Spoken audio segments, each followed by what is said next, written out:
Sleep is something that we all do, but have you ever wondered why we need it and what happens when we don't get enough? In this video, we'll explore the science of sleep, from the different stages of sleep to the negative effects of sleep deprivation on our health and well-being. Let's start by looking at the different stages of sleep.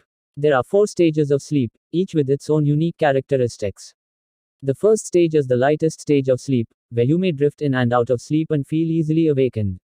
The second stage is where your body temperature drops and your heart rate slows down. In the third stage, you enter a deep sleep where your brain waves slow down even further.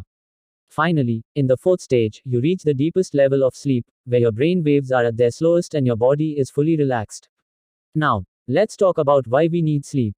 While we sleep, our bodies go through a process of repair and restoration. Our cells regenerate, our muscles repair, and our immune system strengthens. Sleep also plays a crucial role in memory consolidation and cognitive function. During sleep, our brains process and store memories, making them easier to recall later. Additionally, sleep is essential for learning and creativity. So, what happens when we don't get enough sleep?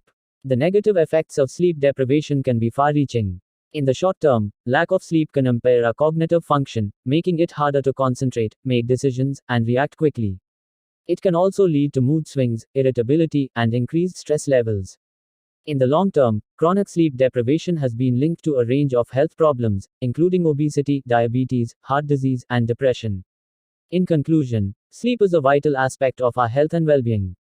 By understanding the science behind sleep, we can take steps to improve our sleep hygiene and ensure that we are getting the restorative sleep that our bodies need.